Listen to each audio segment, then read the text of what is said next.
para ejemplificar las ecuaciones diferenciales, lo que voy a hacer es utilizar un ejemplo de mecánica. Recordemos que lo que estamos buscando es construir modelos que se aproximen a la realidad y en base a esos modelos hacer predicciones. Supongan que aquí yo tengo el suelo y aquí tengo una masa M. Entonces esa masa está sostenida por un pistón. Este va a ser un pistón con un líquido viscoso en su interior. Y aquí voy a tener un resorte. Obviamente aquí, si hago un diagrama de cuerpo libre, recordando sus clases de mecánica, hay dos fuerzas que apuntan hacia arriba, considerando que estoy trabajando en el eje y aquí está 0. Este va a ser el eje Y. Entonces, hay dos fuerzas que apuntan hacia arriba, la fuerza del pistón, y esta fuerza de acá, que es la fuerza del resorte. Y para abajo está apuntando la fuerza que implica el jalón gravitatorio de la Tierra, cómo va jalando esa masa hacia abajo. Muy bien, si yo quiero hacer un modelo matemático que represente el movimiento para todo instante t de esa masa m, recuerden que la fuerza resultante, que va a ser m por a, pero aquí a no lo voy a poner como aceleración, recordando que Newton dice que la fuerza es igual a m por a. A, recordemos que lo puedo representar como la segunda derivada de la posición con respecto al tiempo, o como y'.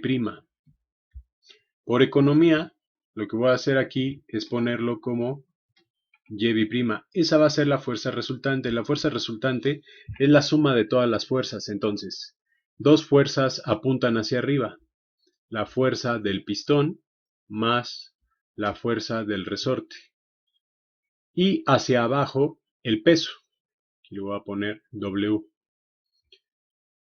El W del peso. Muy bien. Tengo que poner esto en términos más específicos. La fuerza del pistón se llama fuerza de restitución de viscosidad del Newton. Entonces, la fuerza del pistón, aquí lo voy a definir, es menos alfa, el parámetro alfa ahorita explico qué es, por la velocidad. La velocidad es la primer derivada de la posición con respecto al tiempo. Entonces lo voy a poner como y'.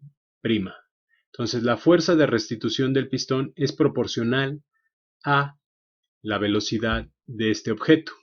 La velocidad al moverse, esto va a oscilar. Este alfa está adentro de ese alfa, de esa constante alfa, la constante de viscosidad del fluido que está aquí. Puede haber fluidos más viscosos o menos viscosos. Está metido en esta constante alfa. En esta constante alfa también está el área de contacto. Obviamente, entre mayor es el área de contacto, mayor es la fuerza de restitución de ese pistón. Es decir, ese pistón, este líquido, siempre se va a oponer al movimiento, al peso de esta masa. Como se está oponiendo al movimiento, por eso está este menos de aquí.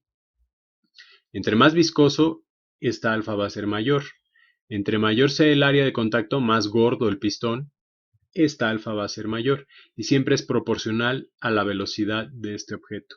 Muy bien, ya definiendo la fuerza de viscosidad, de restitución de viscosidad, falta la fuerza del resorte. La fuerza del resorte es la ley de Hooke.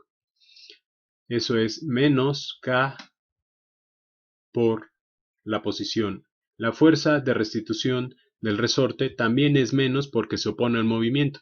Si yo aplasto esta masa contra el suelo, el resorte está empujando en sentido contrario. Si yo jalo esta masa hacia arriba, el resorte va a jalar al sentido contrario. De ahí sale este menos. Esta es una constante y esta es la posición. La fuerza de restitución del resorte siempre es proporcional a la posición. La fuerza de restitución del pistón siempre es proporcional a la velocidad. Y obviamente el peso, pues es igual a la masa por G. G es la constante gravitatoria. Entonces, ¿cómo va a quedar este modelo matemático? Va a quedar m por y' es igual a la fuerza del pistón, que es menos alfa por y', menos k por y. Sustituyo todo aquí, me va a quedar menos k por y. Y aquí, ¿por qué es menos? Porque va a apuntar en sentido contrario. Aquí y va creciendo, va aumentando, la masa apunta en sentido contrario. Entonces va a quedar aquí menos mg. Muy bien, lo que voy a hacer es lo siguiente. Ya tengo mi modelo matemático, mi ecuación diferencial. ¿Por qué es una ecuación diferencial? Porque tiene derivadas. En términos muy generales, porque tiene derivadas. Entonces, ¿qué es lo que voy a hacer aquí? M, y', voy a pasar esto al lado izquierdo, me va a quedar más alfa y' más ky, y aquí la masa es una constante, la g es constante también. Entonces, observemos aquí esta parte de la ecuación. Lo que se acostumbra a hacer es dividir todo entre m, como similar a las ecuaciones cuadráticas que utilizan la fórmula chicharronera. Divido todo entre m, me va a quedar aquí y' más alfa entre m por y' más k entre m por y por g, donde g es 10, el valor de 10 aproximadamente 9.8. Esto que tengo aquí, chicos, es una ecuación diferencial. ¿Por qué es una ecuación diferencial? Porque está escrita en derivadas. ¿Qué sería resolver esta ecuación diferencial? Que ya no me aparezcan derivadas, es decir, yo quiero encontrar y en términos del tiempo. Recuerden que estoy modelando este fenómeno mecánico en términos del tiempo. ¿Por qué? Porque aquí está la velocidad con respecto al tiempo, la aceleración con respecto al tiempo. Entonces yo quiero encontrar esto. Quiero deshacerme del problema que está con derivadas. Ustedes dirían fácilmente, pues despeja de aquí Y, Miguel, y pasa todo esto para acá, pero acabo de tener derivadas. Ok, aquí no está derivada, pero todas estas están derivadas. Mi objetivo en este curso es encontrar Y sin derivadas. Muy bien, repasando esta ecuación, puede modelarse y tener soluciones de diversas formas. Esto puede oscilar por siempre con la misma amplitud. Puede oscilar de esta manera, irse atenuando, se llama movimiento amortiguado. O puede, en términos muy generales, puede oscilar alocadamente. Entonces ya decimos que está resonando. Eso también lo utilizan la gente que modela construcciones que sean resistentes, por ejemplo, a un temblor, porque todo va a oscilar. Esto va a oscilar. Esto va a ser como 3/4 del curso, de este curso de ecuaciones diferenciales, que vamos a ver este tipo de ecuaciones. Es una ecuación diferencial de segundo orden porque tiene derivadas. Es lineal, voy a explicar qué es lineal, y es no homogénea, porque aquí hay un término que tiene una constante. Si aquí hubiera un cero, se diría que sería homogénea. Muy bien, esto es a grandes rasgos de lo que se trata de ecuaciones diferenciales. Hay una infinidad. Está la ecuación de Schrödinger, por ejemplo, en mecánica cuántica, la ecuación de crecimiento poblacional, de competencia de especies. Hay términos ecuaciones diferenciales que entran en Gauss. Eso ya no pertenece a este curso, pero es muy interesante. Entonces, esta es una ecuación diferencial de segundo orden lineal con coeficientes constantes y no homogénea. Es sencilla. Si esto no fuera lineal, se complica bastante el problema. Bueno, esta es la primera parte de la clase de hoy. Continúo. Bien, como les comenté, las ecuaciones diferenciales se pueden clasificar. En este curso es introductorio, entonces tenemos que identificar el tipo de ecuación que vamos a resolver. Para poderla resolver, primero la tengo que identificar qué tipo es. Ya les mencioné algo del orden, etcétera. Por ejemplo, si aparece una ecuación diferencial de la siguiente forma, así, y aquí aparece, no sé, x igual a 0, esta es una ecuación diferencial de segundo orden. ¿Por qué de segundo orden? Porque aquí tengo una derivada de segundo orden, es decir, una segunda derivada. Esto equivaldría a ponerlo así: x b' más x igual a 0.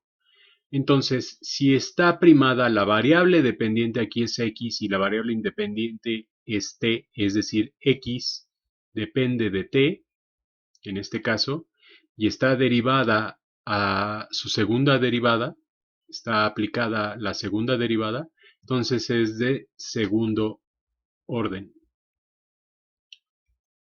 Un error muy común, chicos, y que se van con la finta siempre: ¿qué pasa si me aparece así? La derivada de x con respecto de t de la siguiente forma. Y me dicen que esto es de tercer orden, lo cual es erróneo. Esta ecuación diferencial es de primer orden porque es la primera derivada, pero toda esta ecuación está elevada al cubo. Eso es diferente. Esto no es de tercer orden, es de primer orden elevada al cubo. Son dos cosas distintas. Ahora, otra forma de ver, de clasificar las ecuaciones diferenciales, ya vimos el orden, de qué trata el orden, es si son parciales o si son ordinarias. Estas son ordinarias, son ecuaciones diferenciales ordinarias, estas que puse aquí. ¿Por qué son ordinarias? Porque aquí x depende de t, solo de una variable. Sin embargo, va a haber ecuaciones de la siguiente forma, como las que presento a continuación. Esta ecuación, cuando aparecen las derivadas así torcidas, ya lo verán en sus cursos de cálculo vectorial, cuando aparecen derivadas parciales, aquí va a haber una constante alfa, aquí va a haber una segunda derivada de u con respecto de x cuadrada, más la segunda derivada de u con respecto de y cuadrada, son derivadas parciales. Es decir, podemos observar aquí que u va a depender de diversas variables independientes, que es t, x y y. Podemos ponerlo así: x, y y t. Es decir, esta función u depende de x, y y t. Por eso sus derivadas son torcidas. Son torcidas porque son derivadas parciales. Si aparece de esa forma, es una ecuación diferencial parcial no ordinaria. Ecuación diferencial parcial. Entonces, si aparece de esta forma, este es un modelo matemático de la ecuación de calor en dos dimensiones. Por ejemplo, representaría cómo se propaga el calor en una lámina con longitud x y y con respecto al tiempo, cómo se comporta el calor en esa lámina metálica. Esta es la ecuación de calor en dos dimensiones. Otra ecuación diferencial parcial, voy a poner aquí una línea para hacer la diferencia. Todas estas son parciales, ecuaciones diferenciales parciales. Otra es la ecuación de onda, la cual es la segunda derivada de y con respecto de x cuadrada es igual a 1 entre mu al cuadrado por la segunda derivada de y con respecto de t al cuadrado. Aquí lo que podemos ver es que y depende tanto de x como de t. Esta es una ecuación que se llama ecuación diferencial parcial de onda. Esta es la ecuación, repito, esta es la ecuación de calor y esta es la ecuación de onda. ¿Qué representa este modelo matemático? Por ejemplo, si yo tengo aquí amarrado un lazo y le aplico movimiento, se empieza a generar una onda. Este modelo matemático representa el estudio, muy a grandes rasgos lo estoy mencionando, es un curso distinto a esto, de cómo se comporta esta onda. En física, en ingeniería hay muchos fenómenos ondulatorios, muchísimos. Esta, insisto, es una ecuación diferencial parcial de segundo orden con respecto de y. Entonces, todas estas son parciales. Ahora, por otro lado,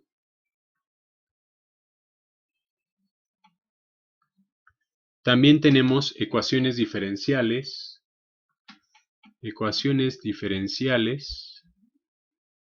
lineales y no lineales. Si nosotros queremos estudiar fenómenos no lineales, quedan fuera de este curso, son problemas complejos, hay gente que hace doctorados al respecto de eso.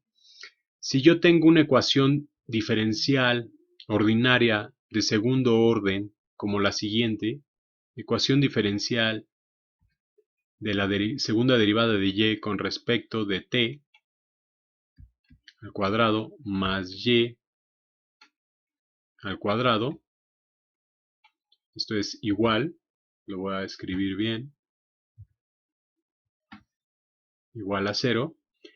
Este término cuadrático de la variable dependiente y depende de t, este término cuadrático hace que la ecuación diferencial sea no lineal. No lineal.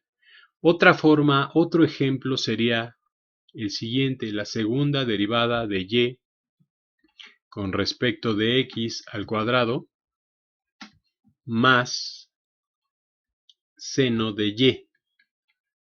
Al tener aquí la variable dependiente, aquí en este ejemplo de arriba, y depende de t.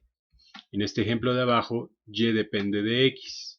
Si y está afectada o dentro del argumento de una función trascendente, es decir, seno de y, también es no lineal. ¿Por qué es ese término de no lineal y lineal? Tiene que ver con respecto a álgebra lineal. Si recordamos, una transformación lineal es un brevario cultural que voy a hacer. Una transformación es lineal si yo aplico de la siguiente forma a una variable y multiplicada por una constante, sale la constante y me queda la transformada de y. También partes sumas. Si yo tengo aquí la transformada de y1 más la transformada de y2, eso es equivalente a decir y1, la transformada de y1 más la transformada de y2. Este brevario cultural de álgebra lineal tiene que ver para comprobar si una función es lineal o no. Tiene que ver con eso. Se puede comprobar estas ecuaciones diferenciales utilizando estos argumentos. Pero bajo la experiencia, si la variable dependiente, que es y, está elevada al cuadrado, es no lineal. Si aquí aparece la y dentro del argumento de una función trascendente, ya sea seno o coseno, también es no lineal. Otra forma de que sea la función no lineal es la siguiente forma. Si yo tengo una ecuación diferencial, por ejemplo esta, y' menos 2y' más y igual a 0, aquí esta función no está, la y es la variable dependiente, no está ninguna elevada al cuadrado, al cubo, etcétera, ninguna potencia. Simplemente aquí es de segundo orden porque es la segunda derivada. Acostúmbrense tanto a esta notación como a esta. Aquí también está la primera derivada y aquí está la función sin derivar. Esta es una ecuación diferencial lineal. Sin embargo, si yo hago exactamente la misma ecuación, menos 2y por y' más y igual a 0, vean la diferencia aquí. Aquí nada más me falta una y. Si se multiplica la variable dependiente, ya sea por sí misma o por su derivado, su segunda derivada, ya es no lineal. ¿Ok? Entonces tengamos cuidado con eso. Esta es no lineal, esta sí es lineal. Hay una forma de comprobar si son funciones, si son ecuaciones diferenciales lineales o no lineales. Tiene el fundamento matemático, ya les dije, en álgebra lineal, si se cumple esto. Y hay otras formas, otros trucos matemáticos para comprobarlo. Sin embargo, como les digo, la experiencia ya con solo verlas dices, esta es no lineal. Otra no lineal sería, por ejemplo, voy a utilizar ahora que sea la variable dependiente x, que sea de tercer orden. Vean aquí cómo estoy derivando 3 veces. La derivada tercera de x con respecto de t al cubo. Y si aquí pongo e a la x igual a 0 también es no lineal. En el argumento de la función exponencial estoy poniendo la variable dependiente. La variable dependiente, ¿cómo me doy cuenta? Porque aquí x depende de t, en este ejemplo que está aquí. Ahora, si la variable dependiente está dentro del argumento de la función exponencial, el argumento es este, e a la u, este sería el argumento. Si la variable dependiente está dentro del argumento, estamos diciendo que esa función es no lineal. Sin embargo, vean qué va a suceder si yo pongo aquí de la siguiente forma. La derivada tercera de x con respecto de t al cubo más e a la t igual a 0. Aquí está la variable independiente. Esta es la variable dependiente, es decir, x depende de t. Esta, como aquí está la variable independiente, e a la t dentro del argumento de la función, esta sí podemos decir que es una ecuación diferencial lineal. Brevemente recapitulo. Lleva mucho peso específico la variable dependiente, por eso es importante que la identifiquen. Aquí y depende de x, y depende de t, x depende de t. Si x es la variable dependiente y está afectada dentro de una función trascendente como es seno de y, e a la x, etc., entonces eso va a romper con la linealidad del problema. Sin embargo, si es la variable independiente, la t, la que está dentro del argumento, o por ejemplo acá, esta quedaría así, la segunda derivada de y con respecto de x cuadrada. Aquí la variable independiente es x, no se hagan bolas. Estoy utilizando muchas variables, pero nada más tienen que identificar cuál es la variable dependiente y cuál es la variable independiente. Ahora, si yo pongo aquí en lugar de seno de y, seno de x igual a 0, esta que damos, esta de aquí, como lo podemos ver aquí la flecha, es no lineal. Esta de aquí sí es lineal porque la variable independiente está dentro del argumento de la función seno, la variable independiente. Entonces, recapitulando, esta de aquí es no lineal. Esta es no lineal porque aquí está la variable dependiente dentro del argumento de una función seno. Esta es lineal, no hay ningún problema, no hay ningún término elevado al cuadrado como aquí. Esta de aquí es lineal, ¿por qué? Porque la variable independiente está dentro del argumento de la función seno. La variable independiente, repito, no y, si estuviera y sería no lineal.